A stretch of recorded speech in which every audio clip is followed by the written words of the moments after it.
therapeutic management of common bacterial and viral diseases in sheep and goat. Sheep and goat farming diseases are common. There is no flock without any disease and without any mortality. So there are many causes for diseases. Etiological factors are different, like bacteria, virus, protozoa, internal parasites, external parasites, fungi, rickettsial organisms, and different nutritional causes which are going to produce metabolic diseases. So here are some of the list of these common bacterial diseases in sheep and goat: enterotoxemia, brachy, pasteurellosis, anthrax, colibacillosis, salmonellosis, tetanus, foot rot, joint ill or navel ill, caseous lymphadenitis, contagious caprine pleuropneumonia. Coming to the list of common viral diseases in sheep and goat: sheeppox, goatpox, PPR or blue tongue, Jaagsiekte, which is an emerging viral disease. So first of all, we discuss about the bacterial disease like enterotoxemia. Etiology is a Clostridium perfringens, which is going to produce epsilon toxin responsible for the disease. So here there are 4 different types of dogs, type A, B, C, and D. Type C produces strep and hemorrhagic enteritis in sheep, whereas type D going to produce pulpy kidney disease. Type B is responsible for the lamb dysentery, and type A going to produce bacillary hemoglobinuria. Pulpy kidney disease, also known as overeating disease. Age group affected are 3 to 12 months age group. Well-nourished lambs are mostly affected. Mutton breeds are highly susceptible, and it is also noticed with feeding on improved pasture or diet when ad libitum lushy fodder is consumed, that is generally after rain. Warm load is another predisposing factor for the enterotoxemia. Symptoms of enterotoxemia: morbidity is low, but mortality is 100%. Dullness with oral frothing, jaw movements and colic, blood-stained feces, recumbents, coma, and death. So here the mortality is 100% in case of the sheep affected with the enterotoxemia. Coming to the diagnosis of enterotoxemia, it is based on the history, clinical signs, postmortem examination findings such as soft kidneys or softness of the kidneys, ulcers in the intestinal mucosa surrounded by hemorrhagic zone, hemorrhages on the heart, straw-colored fluid in pericardium, frothy discharges in trachea and nostrils, the presence of hyperglycemia and glycosuria due to overfeeding. Treatment of enterotoxemia: as I told you that 100% mortality is observed in enterotoxemia affected sheep. Treatment is not of much use. Antibiotic therapy, if diagnosed early, antibiotic therapy with high dose of penicillin G is effective, like at the rate of 20,000 to 40,000 international units of penicillin G per kg body weight. And fluid therapy, probiotics, vitamin B1 to counter the polioencephalomalacia. But prevention is always better, because once affected, the treatment is not of that much use. Prevention is always better in the treatment of enterotoxemia by vaccination. So vaccination of Eve or doe protects them, and they transfer the maternal antibodies to the newborn through colostrum, which will offer protection for 45 to 60 days. Vaccinating lambs or kids after 2 months of age, followed by the other dose, and repetition as per the immunity period. And not to change the feed suddenly. Sudden change of feed from one ration to the other ration is not advisable, and ensure no constipation. Strategic control of cestodes in young sheep and goats and balanced feeding are some of the preventive measures. Come to the next disease, bacterial disease, brachy, which is observed in sheep only. Etiology is a Clostridium septicum. It's also called as midwinter disease. Ingestion of this Clostridium septicum organism along with chilled or frost grass, hence noticed seasonally in winter between October and January months. High mortality is observed in brachy disease. Young animals are more susceptible. Come to the symptoms in Braxy, sudden deaths were noticed and high temperature of 106 to 107 degrees Fahrenheit is recorded. Depression, anorexia, grunting, grinding of teeth, and an important feature is there is a short period of illness that is 5 to 6 hours. That's why we can observe sudden deaths. Diagnosis is based on the symptoms. Postmortem findings such as inflammation of the abomasum with edema, severe hemorrhages and ulceration, and microscopic examination reveals the presence of Clostridium septicum organism. Here you can see the lesions in the abomasum and microscopic picture of this Clostridium septicum. Come to the treatment of Braxy. As I told you, there is a short period of illness of 5 to 6 hours. No treatment and no vaccine were available. Prevention is the best option. Sheep should be fed hay or dry fodder before being let out to the frosted pasture in midwinter. Next, bacterial disease of economic importance like Pasteurellosis, which is also called as Haemorrhagic septicemia. The causative agents for Pasteurellosis are Pasteurella hemolytica and Pasteurella multocida. These Pasteurella organisms are natural inhabitants of nasopharynx of all ages of sheep. Majority of the cases are seen in summer. Stress acts as a predisposing factor. Whenever there is a stress, as they are natural inhabitant of the nasopharynx, generally the infection will flare up. Source of infection is a carrier animal. Mode of transmission, that is by direct or indirect contact, and inhalation of infected aerosols, ingestion of contaminated feed and water. Symptoms of Pasteurellosis like high temperatures 105 to 107 degrees Fahrenheit is observed, dyspnea because as the respiratory system is affected, and mastitis as a secondary complication, and death occurs within 48 to 72 hours. Ocular and nasal discharges containing blood streaks is also noticed.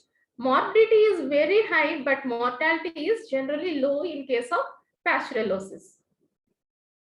Diagnosis of Pasteurellosis is based on the history and clinical signs, and gross lesions like gray foci over lung and liver, and smear examination from exudates and cut surface of the lung reveals the presence of bipolar organisms.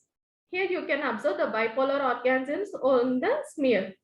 Treatment of Pasteurellosis, early identification is very important to save the animal. And the drug of choice here is long-acting antibiotics or broad-spectrum antibiotics. They should be given for a time period of 5 to 7 days. Like Ceftiofur-sodium 2.5 milligram per kg body weight, or oxytetracyclines at the rate of 10 milligram per kg body weight.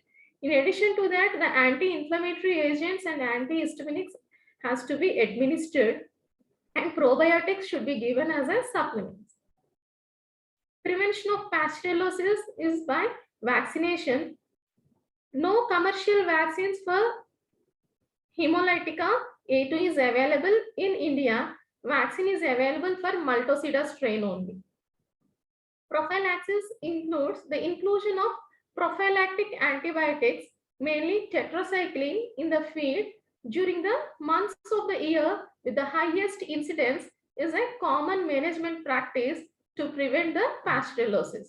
And avoid stress, like avoiding or reducing the factors responsible for the stress, because stress acts as a predisposing factor for the Pasteurellosis. And sufficient colostrum feeding will reduce the incidence in weaning period.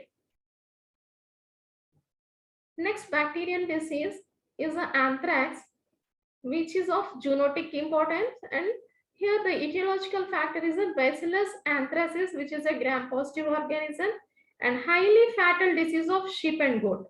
Adults are more susceptible, and alkaline soil predisposes the sporulation of the bacteria, thereby it is going to increase the disease spread. Outbreaks occurs generally in the months of June, July and August. Soil may remain infective for many years, that is up to 760 years.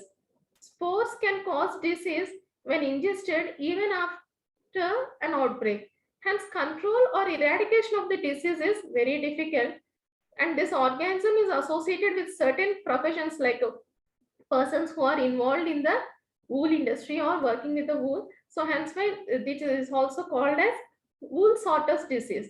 So in human beings, we can observe the lesions for the skin, which were presented here in the picture. It is of zoonotic importance. It's a very serious zoonotic disease, anthrax. It can be transmitted from the animals to the human beings. Symptoms of anthrax are temperature noticed up to 105 to 106 degrees Fahrenheit. Disease occurs in acute and subacute form. Acute form, sudden death without showing any symptoms. In dead animals, important thing is no rigor mortis is observed, and oozing of tarry unclotted blood from the natural orifices is an important symptom in anthrax affected animals. In subacute form, colic and diarrhea are the symptoms we are going to observe. Lesions like splenomegaly, spleen becomes enlarged 4 to 6 times than the normal size. Lymph nodes become swollen and hemorrhagic in the area of entering the infection.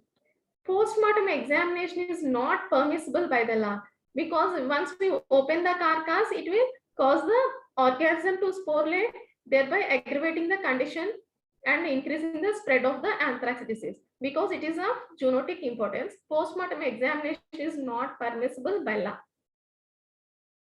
Diagnosis of anthrax is based on the symptoms and blood smear examination. So blood smear examination reveals the presence of this rods, Bacillus anthracis, bamboo stick appearance of the organisms. Treatment of the anthrax. Treatment is rarely possible as affected animals die quickly. Mostly it is acute in origin. In early cases, high doses of penicillin may be effective. In early cases, as it is a gram-positive organism, and we can inject intravenously the anti-serum. Prevention is advised. For prevention, vaccination of this anthrax vaccine highly effective for the prevention of disease.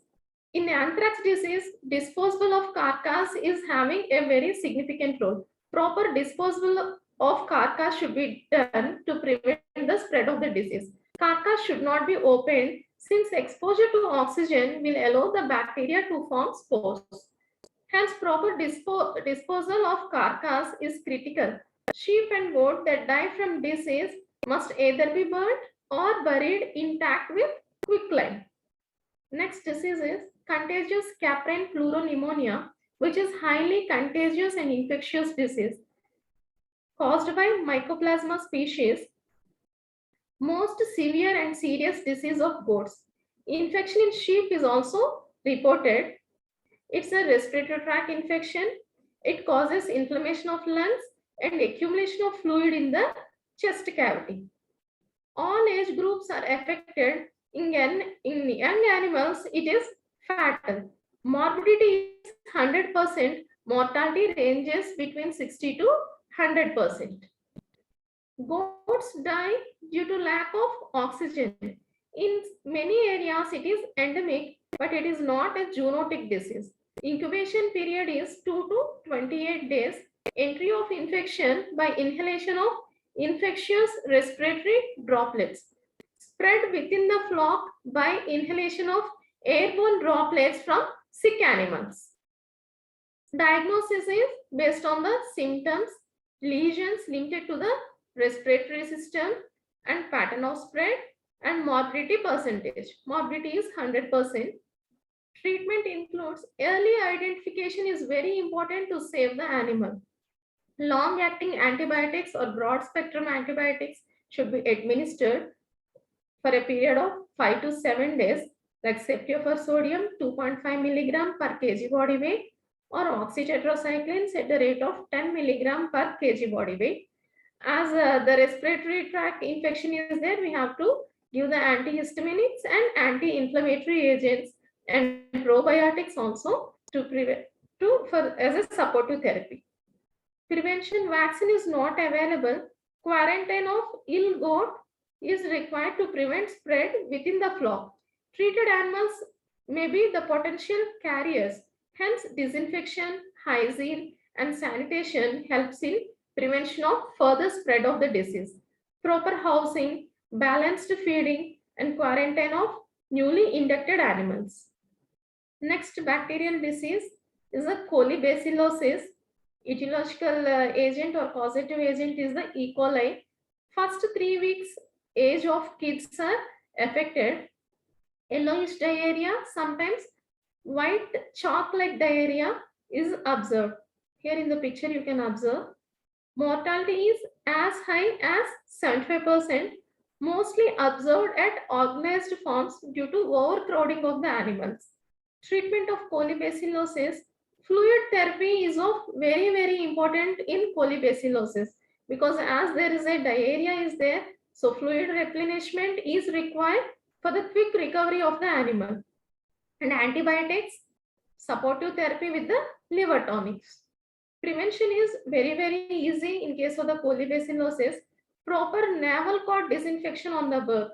Like whenever the umbilical cord has been incised there, if we put some tincture of iodine, it will prevent the entry of the organism.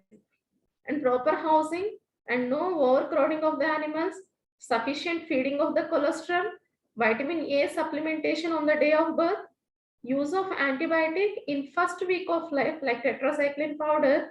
These are some of the preventive measures in colibacillosis. No vaccine is available for this colibacillosis. Salmonellosis is another bacterial enteritis like gastroenteritis and septicaemia is observed. Young animals are more affected. Sudden death without showing any clinical symptoms is noticed, and affected animals were dull, increased thirst, pyrexia, and greenish yellow diarrhea is the prominent symptom in case of the salmonellosis. Treatment of salmonellosis include oxytetracycline at the rate of 5 to 10 milligram per kg body weight, or sulfonamides can be administered, and fluid therapy to check the dehydration, and clean water with kaolin, which is a non-specific antidiarrheal agent, can be given. Prevention of salmonellosis is also easy, like a proper housing, no overcrowding of the animals, sufficient colostrum feeding, hygiene and sanitation in the farm will prevent the salmonellosis. So tetanus, which is produced by the Clostridium tetani, is a neuromuscular disease of sheep and goat, which is acute and fatal. Lambs and kids are commonly affected with the navel infection. Adults are generally affected with ear tagging and shearing. Tetanus symptoms are noticed 2 weeks after the wound or tissue damage is made. This disease is sporadic in nature, and outbreaks were also recorded. On postmortem examination, no specific lesions or no specific findings were observed in tetanus affected animal. Coming to the treatment of the tetanus, recovery can be seen 6 days after the start of treatment if started early. So affected animal should be shifted to a dark and calm place, as it is a neuromuscular disease. Wherever possible, the wound or infection site should be open to the air, because as the causative agent is anaerobic in nature, if it is exposed to the air, the multiplication of the organism can be reduced and infiltrated with the penicillin. As it is a simple gram-positive organism, we can use the penicillins as a drug of choice here. And surgical removal of the abscess with pus, if any is there. Treating the regular wounds, any regular wounds are there, they should be attended properly to reduce the entry of the tetanus organism, and inject the tetanus antitoxin 5,000 to 1,20,000 units subcutaneously for 4 days. In case of the wounds, if we give the antitoxin, which will neutralize the tetanus toxin there. Total 20,000 units at the rate of 5,000 units per day.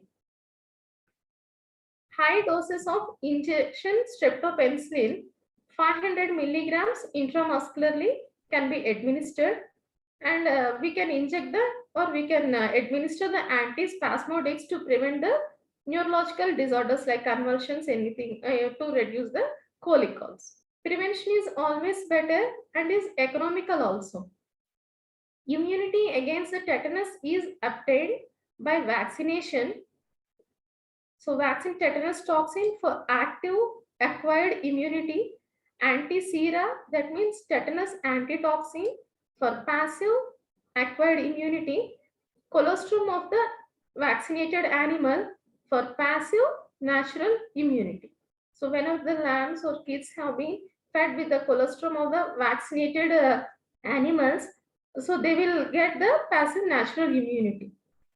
Tetanus vaccination protocol in adults, ewe or doe should be vaccinated with tetanus toxoid 30 days prior to delivery or prior to the lambing or kidding to protect ewe or doe from the tetanus and to provide protection to the newborn through colostrum feeding.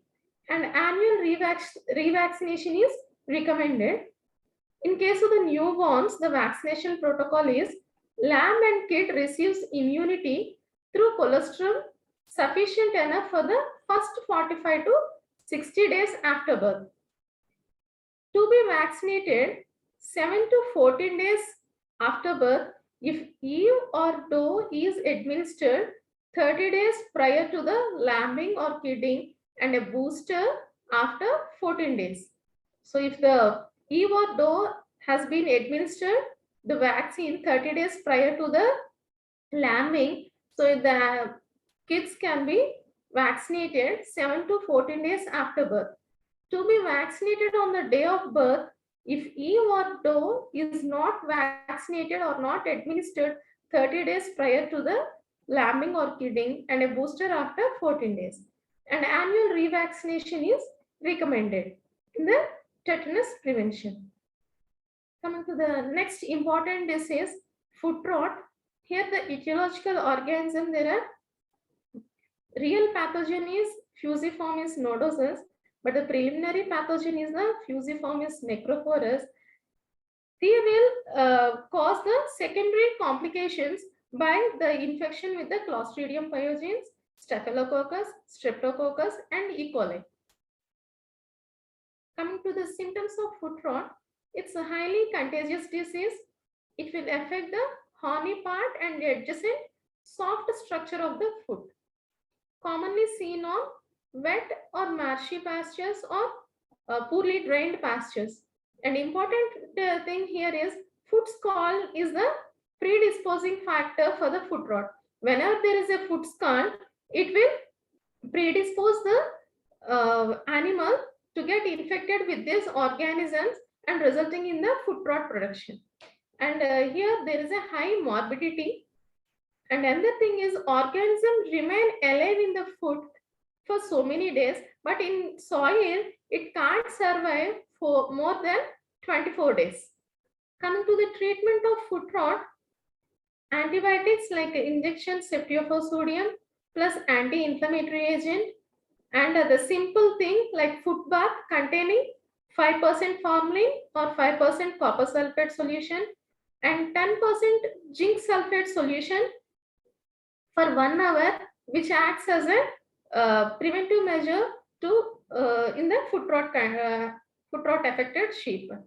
And trimming of the misshapen and overgrown hooves to prevent foot scald. If there is a no foot scald, there is no predisposing factor, thereby there is no chance of occurrence of foot rot.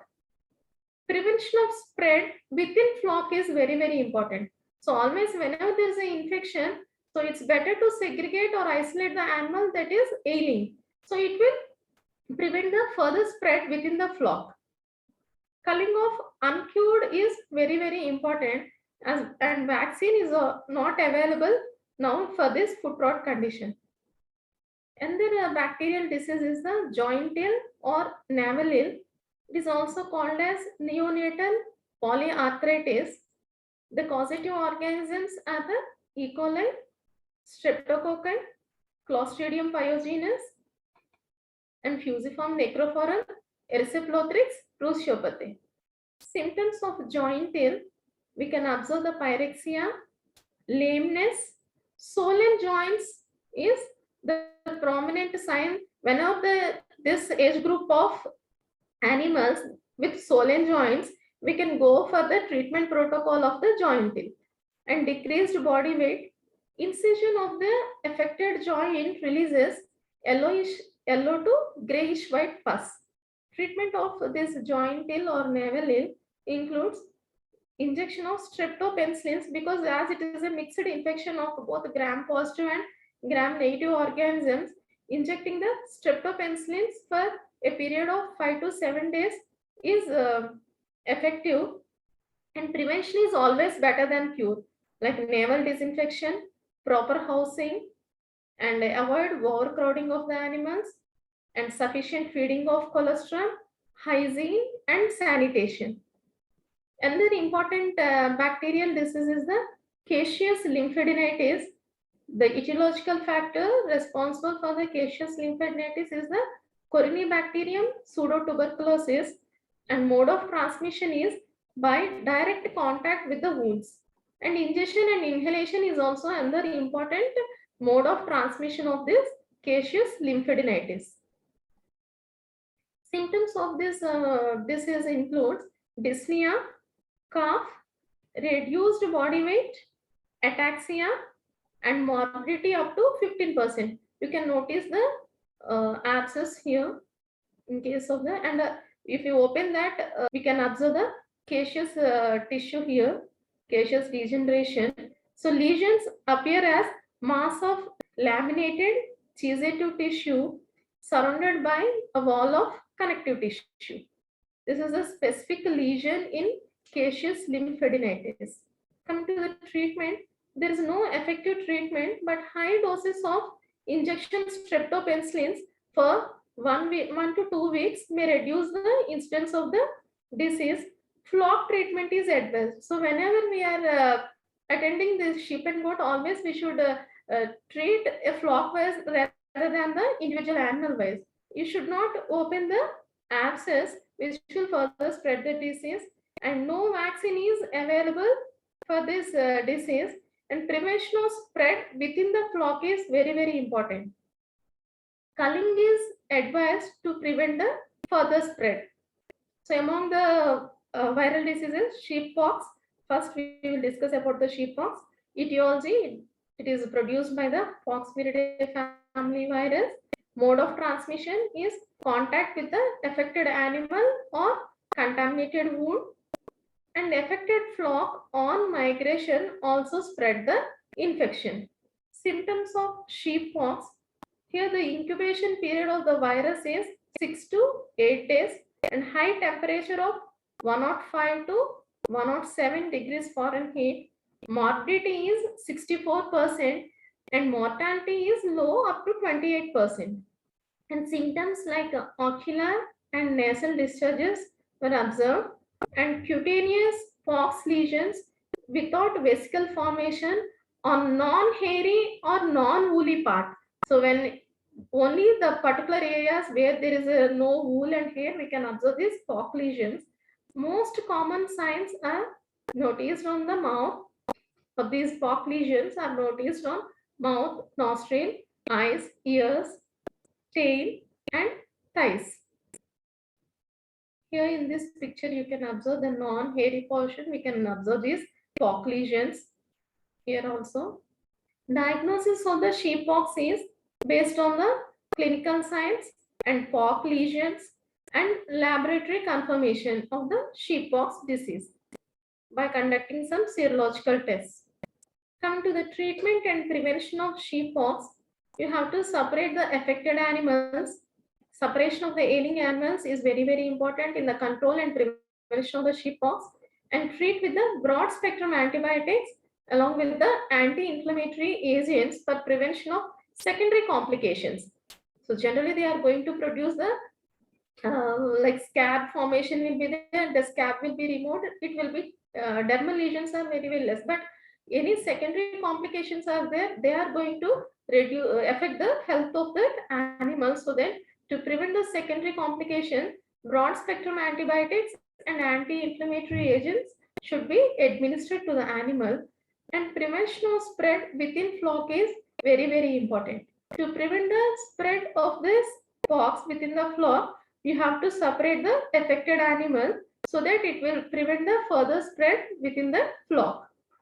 And in case of the outbreak area, vaccinate only the healthy animals, not the affected animals or the ailing animals. And periodic vaccination in the endemic area should be done regularly to prevent the sheeppox outbreaks. So here the sheeppox vaccine, live attenuated vaccine is available for us. Next viral disease is the goat pox. The etiological agent, it is produced by the capripox virus, belong to the family Poxviridae, which is highly contagious disease, and cross infection of the sheep pox is also observed. Coming to the symptoms of goat pox, pyrexia like 105 to 106 degrees Fahrenheit, small red papules forming blisters and pustules. High loss due to the goat pox is due to the secondary complication. Severely affected animals, they show the gut and pulmonary nodules. Because of this high fever and stress, they may flare up the natural organisms that are present in the animal body, so that they will further cause the secondary bacterial infection, which is responsible for the high economic loss in the goat pox. Instead of the simple skin lesions, they are going to cause the secondary complications, which is the major factor responsible for the economic loss. Diagnosis of the goat pox is based on the clinical signs and pox lesions and laboratory confirmation by conducting the serological tests. Treatment includes separate the ailing animals, treat the affected animals with the broad spectrum antibiotics and anti-inflammatory agents for prevention of secondary complication, prevention of spread within the flock by separating the ailing animals, and in outbreak area, always we have to remember vaccinate only the healthy animals. And periodic vaccination in endemic area is of great importance in preventing the outbreaks of the pox. Coming to the next viral disease, which is non-contagious, like blue tongue, produced by the RB virus belonging to the Reoviridae family. Here it is transmitted by the biting midges or culicoids. So here in this viral disease, which is the carrier is required for the spread of the disease. So if you control the carriers, the spread of the disease can also be controlled. Incubation period of this virus is 3 to 8 days, and the temperature is 105 to 107 degrees Fahrenheit. You can observe the edema of muzzle and lips, hyperemia of oral and nasal mucous membrane, excessive salivation, and nasal discharges are observed. Sometimes even edema extends up to ears and brisket region of the animal, and knee walk is observed. Animal walks on the knees, and exudation of the hooves and wool. Morbidity and mortality in blue tongue disease is very high, as up to 75 to 80%. These are some of the lesions you can observe in the blue tongue affected animals: cyanotic discoloration and hyperemia. Diagnosis of the blue tongue disease, it is based on the clinical signs: lesions like oral erosion, edema of the tongue, dental pad, hard palate, buccal mucosa, lips, severe congestion, necrosis of the cardiac muscle. Bluish discoloration of the tongue is a prominent symptom. Here you can notice in the picture also, like edema as well as the bluish discoloration of the tongue. So that's why the disease called as blue tongue. There is no specific treatment for this blue tongue disease, but broad spectrum antibiotic therapy is advised to control the secondary bacterial infections. So because as it is going to affect the tongue and the oral mucous membrane, there's a reduced appetite, there may be a possibility of flaring up of the secondary bacterial infection. And supportive therapy like fluid replenishment and injecting the B complex vitamins, especially B1, and vaccination with the blue tongue vaccine like pentavalent vaccine is available, and booster dose is mandatory, but there is no cross protection between the serotypes. There are several serotypes of the blue tongue virus. Vaccination with one serotype will not offer protection to the another serotype of the blue tongue virus. Here, that's why the pentavalent vaccine is available with us. So we are going to conduct the vaccination with this vaccine. But if disease occurs to the another serotype, this vaccine is not of that much useful. And control of biting midges or culicoid mice is another preventive measure to reduce the spread of the blue tongue viral disease. So these are the biting midges are responsible for the spread of the disease as they are the carriers. If we control that, the transmission of the virus can be reduced. So another viral disease affecting the sheep and goat is the PPR, Pestidus petit ruminans, which is produced by the paramyxoviridae virus, like prion particles. It is transmitted by direct or indirect contact. Symptoms of the PPR includes pyrexia, high fever is noticed, and mucopurulent nasal and ocular discharges are observed.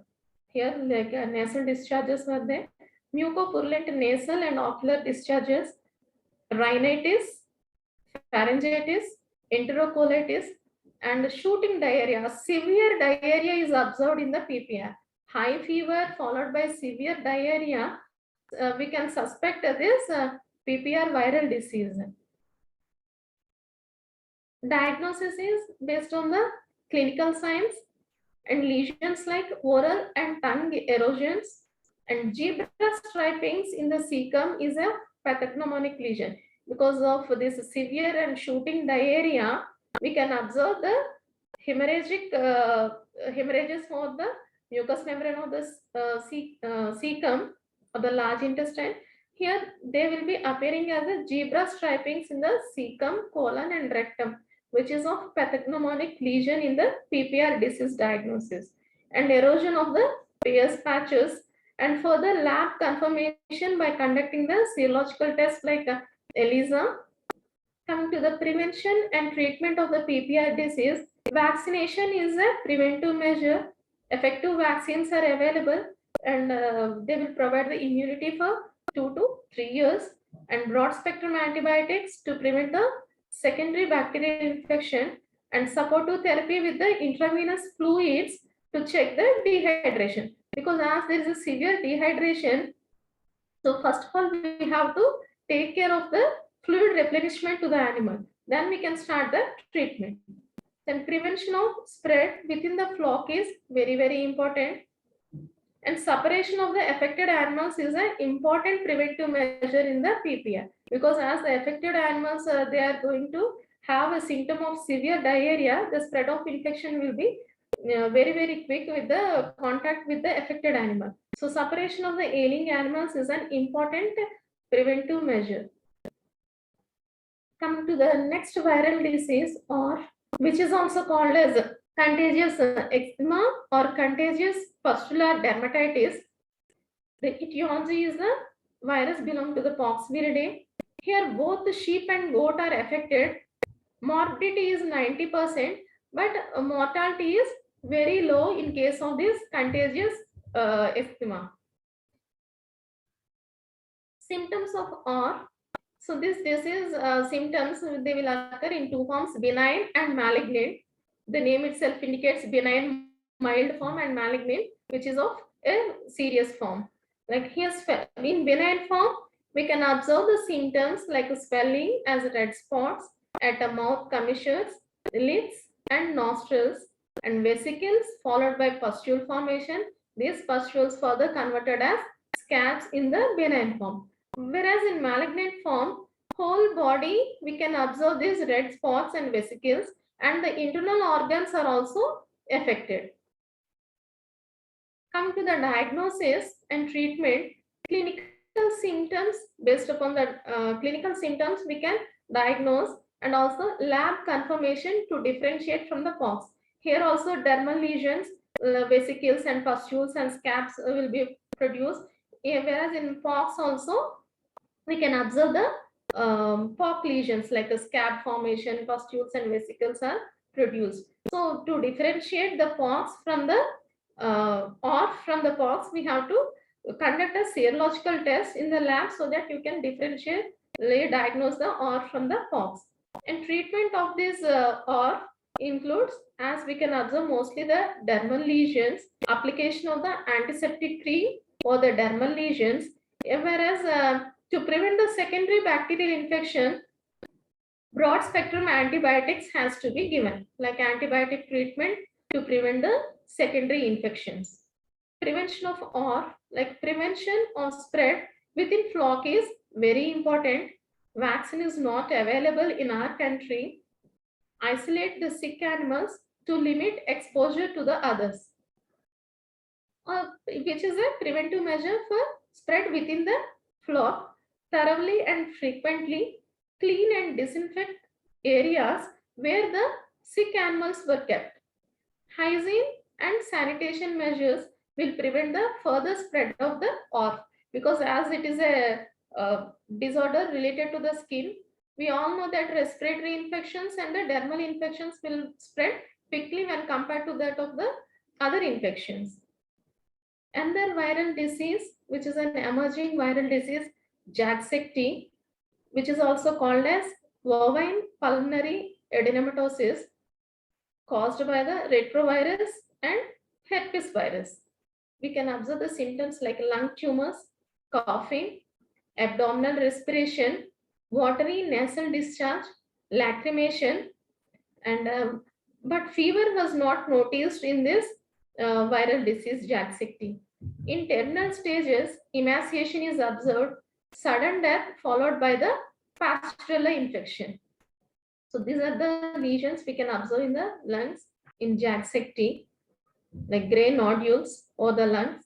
Coming to the diagnosis of Jaagsiekte, symptom based on the symptoms and gross lesions, enlarged lungs, and solid gray blue nodules over the lung surface.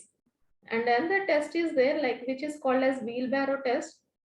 When head of the animal is lowered by holding the legs up, mucoid fluid up to 200 ml runs from the nostril. Treatment of the Jaagsiekte, it is also based upon the symptomatic treatment, but only thing is if it is not diagnosed early, we can't treat it clearly. Mostly mortality is observed in this because lung tumors are produced in the Jaagsiekte. Finally, in conclusion, in the therapeutic management of sheep and goat diseases, like common bacterial and viral diseases of sheep and goat, prevention is always better than a cure. Because if we take some simple preventive measures, we can reduce many of the bacterial and viral infections, like navel cord disinfection at the time of lambing or kidding, colostrum feeding, proper housing, hygiene, sanitation, disinfection, and proper biosecurity measures, quarantine of the new stock, worm control by regular deworming of the sheep and goat, stress control by avoiding overcrowding of the animals, and balanced nutrition and preventing the sudden change of fodder, and also preventive vaccination against the major diseases like hemorrhagic septicemia, enterotoxemia, tetanus, pox, PPR, and gluten, which is mandatory, and vaccination of the FMD and anthrax based on the epidemic history. If there are endemic areas for the anthrax, regular vaccination of the anthrax should be done. And another thing is, if any animal falls sick, separate the sick animal from the flock, treat accordingly using the proper antibiotic sensitive test, which is very simple and which is going to help us a lot to prevent improper usage of the antibiotic. So ABST is advised for the best results and best outcome of the treatment. Prevent further spread within the flock if it is contagious and infectious. If not cured, culling is advised, or else uncured may become a carrier or source of infection. Another thing is, whenever the animal is affected with any bacteria or viral disease, always it is advisable to take care of the vital functions first. Later on, you can go for the specific diagnosis and treatment. So whenever the respiratory tract infections occur, so we have to take care of the respiratory system first.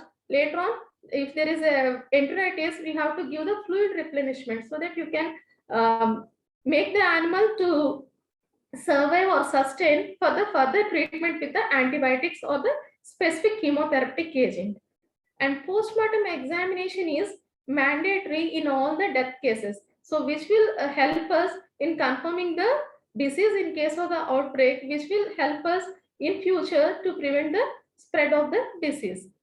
And another thing is in case of diseases like PPR, pox, blue tongue, contagious caprine fluoropneumonia, and hemorrhagic septicemia, the first organ or the primary organ affected is the lungs.